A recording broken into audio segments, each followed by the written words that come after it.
दी print के YouTube channel को subscribe करें और ताज़ा अपडेट्स पाने के लिए बेल आइकन दबाएं। यूपी में बीजेपी और निषाद पार्टी के बीच में अलायंस डन हो गया है।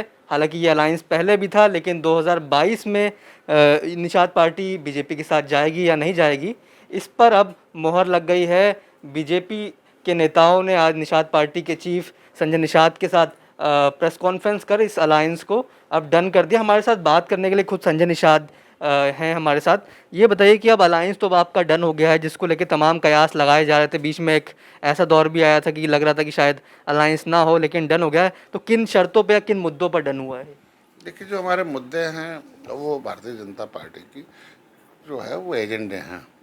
और वो एजेंडा है कि जब हम लोग राजनीति में नहीं थे, उससे पहले माननीय योगी आदित्यनाथ जी हमारी आवाज़ को सदन उठाते थे कि आरक्षण के हकदार हैं, इनकी विसंगति पिछली सरकारों ने लूटा। कुछ नहीं, इनकी बात कि इनके मझवार का नाम अनुसूचित जाति की सूची में सूचीबद्ध है। तो जिस तरीके लेदरमैन को मिलता है उसे फिशरमैन को मिलना चाहिए। जब राष्ट्रपति ने लिख रखा है, उन्हें गिनती भी करने के लिए रखा है कि भाई केवट मल्लाह को मझवार में गिनो, लेकिन हमारी पुकारू नामों को इन लोगों ने पिछड़ी में डाल के धोखेबाजी से हमें रोकने का प्रयास किया। किन लोगों ने? हमारी पिछली जो सरकारें रहीं 1992 तक तो हमें मिलता था ना, हमें अनुसूचित जाति का हक मिलता था। आज मझवार नाम से बहुत हजारों हमारे अधिकारी हैं, लेकिन इनके पुकारू नाम को पिछड़ी में डाल के इन्हें रोकने का प्रयास किया गया। तो वो जो ऑफिशियली त्रुटि है, उसे राज्यपाल ने 31 दिसंबर 2016 को पिछड़ी जाति से हमारी उस पुकारू नाम को निकाल दिया और कहा ये अनुसूचित के हकदार हैं। तो कंप्यूटर में सही करना है, मझवार का नए फ्रेश शासनादेश जारी करना है और विसंगति दूर करना, ये हमारे समाज का एक मुद्दा था। इन्होंने एक तो 2007 में तालघाट नदी छीन लिया था, बसपा ने हमारे जो वर्ग 3 की ज़मीन थी उनको वापस होना था, जो यूपी का सवाल था तमाम। तो ये सारे मुद्दे पर एक माननीय मोदी जी को, योगी जी को मैं धन्यवाद दूंगा कि उन्होंने ये तो मुद्दे रहे। हाँ, माननीय योगी जी को धन्यवाद दूंगा कि उन्होंने सार्थक पहल करते हुए एक मतलब सकारात्मक रुख इस समाज के दर्द के दूर करने के लिए माननीय सिद्धार्थनाथ सिंह को लगा रखा कि जल्दी से विसंगति दूर की जाए। और जब भी मिलेंगे सिद्धार्थनाथ सिंह, उसके बाद कितना हुआ कितना नहीं, लेकिन निश्चित रूप से आगे हो गया। उसके लिए आज माननीय धर्मेंद्र प्रधान जी ने जो प्रभारी, उन्होंने बताया भी कि इनके जो भी मुद्दे हों समय समय पर दिखेंगे जिस समय पर। सर, ये तो वो मुद्दे हैं जिनको आप पिछले कई साल से उठाते आ रहे हैं, लेकिन किसी भी दल से अगर समझौता होता है या अलायंस होता है तो कुछ सीटों को लेकर होता है, किसी पद को लेकर होता है। ऐसे कयास लगाए जा रहे हैं कि वो लोग आपको एमएलसी की सीट देंगे, जिसके बाद आपने ये अलायंस ओके किया, वरना आप चले जाते। हमेशा पद प्रतिष्ठा के लिए कभी हम लोगों ने काम नहीं किया। हमेशा इस समाज के, हम अपने पूरे परिवार सहित हम लोग रेल पर रुकते हैं, बैठते हैं, हम लोग सड़क पर आंदोलन करते हैं। ये संघर्ष, ये जो है निर्बल इंजन शोषित हमारा हम दल, वो निर्बलों की आवाज़ है जिसे 70 साल से सताया गया। इन्हें रोजी रोटी छीन ली गई, एक टाइम का भोजन किसी तरीके से पाते हैं, घर नहीं है, कपड़े नहीं है, उनकी आवाज़ है ये। उसकी आवाज़ के लिए प्लेटफार्म दिया बीजेपी ने और उनकी समस्याओं के समाधान के लिए आश्वासन भी दिया है। और जब मैं सत्ता के साथ रहूँगा तभी समस्या का समाधान होगा, सत्ता से दूर रह के तो नहीं किया जा सकता है। और केंद्र और राज्य में इनकी सरकार है और ये आज के दिन में सकारात्मक पहल इनकी है। और 2018 में हम लोग 2019 में इनके साथ रहे और सपा बसपा एक हो गई, फिर भी निषाद समाज एक होकर भारतीय जनता पार्टी। बीच में खटास क्यों आ गई थी? आप कह रहे थे कि बीजेपी को नुकसान हो सकता है पूर्वांचल में। देखो, मेरा समाज थोड़ा नाराज तो था, क्योंकि भाई सब मुद्दे बड़े बड़े राष्ट्रीय मुद्दे थे और ये 2 साल से कुछ सार्थक पाल नहीं हो पा रहा था। तो मेरे समाज की नाराजगी को हमारे नेता हैं तो उसे हमें ऊपर करना पड़ता है। तो लेकिन उसमें अधिकारी कर्मचारी दोषी थे, उसको मतलब उलझा के रखे थे। इस बात को कम से कम शीर्ष नेतृत्व दिल्ली और उत्तर प्रदेश सरकार ने समझने का प्रयास किया और उसे पहल करने की कोशिश की। अपना पहला सवाल फिर से थोड़ा दोहराऊंगा कि अगर आपकी बात डन हुई है, आपकी डील डन हुई है, कुछ तो बात हुई, कितनी सीटों पर डन हुई है? क्या आपको एमएलसी पद मिलेगा? क्या आपके लोगों को टिकट मिलेगा? और कितने टिकट मिलेंगे? देखो, हमारे लोगों ने 13 जनवरी 2021 को एक प्रस्ताव पारित किया था। पूरे 1 लाख लोग आए थे संकल्प दिवस पर कि हमारे जो सामाजिक मुद्दे, संवैधानिक मुद्दे हैं, भाजपा हल कर रही है। कोई भी सीटें दे दे, हम लोग पद प्रतिष्ठा के लिए काम नहीं कर रहे हैं। भाजपा अगर कुछ करती भी है तो उसे हम लोग धन्यवाद देते हैं।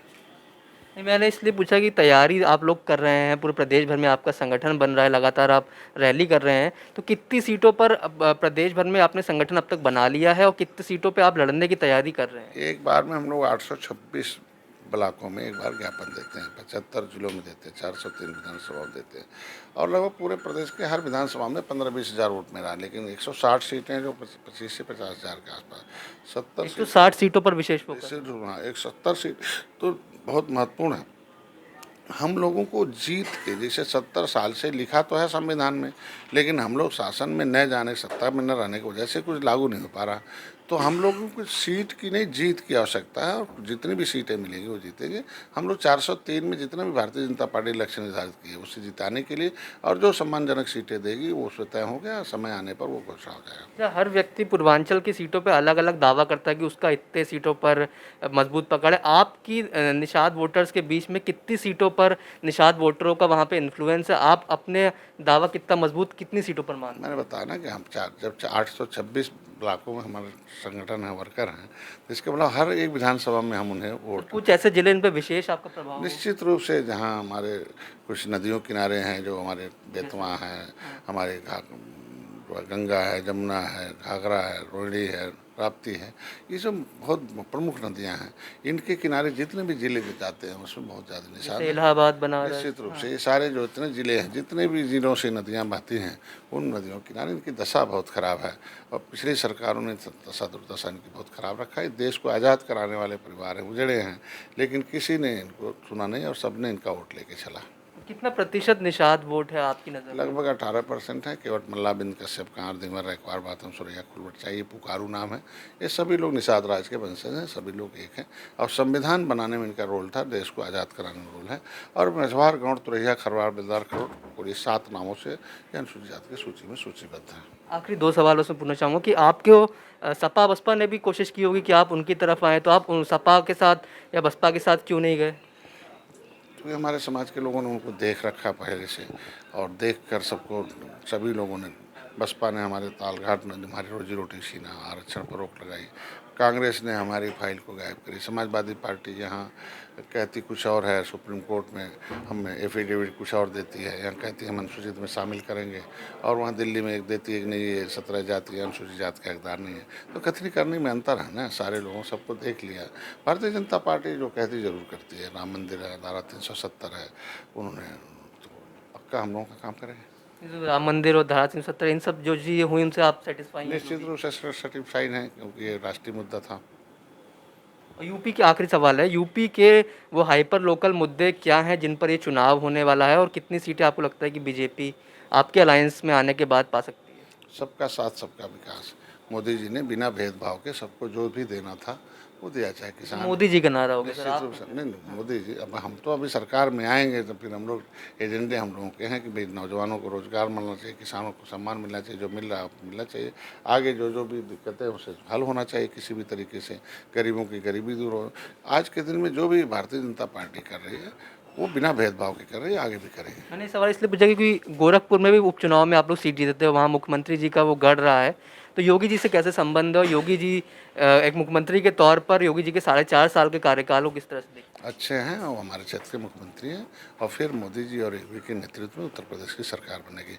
मैं तो उन्हें बधाई देता हूँ कि हमारे समाज के हिस्से के लिए सकारात्मक पहल किया है, और उन्हें धन्यवाद देते हैं। कौन सी पहल सर इम्पोर्टेंट? निश्चित रूप से जो हमारे जितने भी हमारे संवैधानिक मुद्दे, कानून से हमारे आरक्षण के मुद्दे हों, जो तालघाट नदी के मुद्दे हों, मुकदमे के मुद्दे हों, ये माननीय सिद्धार्थनाथ सिंह को सौंप रखा और जल्दी उसमें काम। एक आखिरी सवाल है, सबसे आखिरी सवाल है, कुछ दिन पहले एक स्टिंग हुआ जिसको लेकर बड़ी चर्चा हो गई थी, उसको सर किस तरह से देखते हो कि आपकी इमेज धूमिल करने के लिए था वो? उस सिटिंग में उस चैनल को खुद ही जवाब दे रखा हूँ, और हमारे वकील को नोटिस है, वो अपना समय देखेंगे, सब फैब्रिकेटेड है। मैं कहता हूँ कि एक निषाद पार्टी उनकी आवाज़ है जिनके पास रोजी रोटी नहीं है, घर नहीं है, द्वार नहीं है, कपड़े नहीं हैं। हम कहते हैं कि ऐसे लोगों को उनके खिलाफ भी करना चाहिए साजिश, कि जिनको जो एक उनकी रोटी नहीं है, कपड़े नहीं है, घर नहीं है, वो कौन से लोग मेहमान हैं जो इनका हिस्सा खा रहे हैं 70 साल से भूखों मरने के लिए, उनके खिलाफ तो इनको अभियान चलाना चाहिए।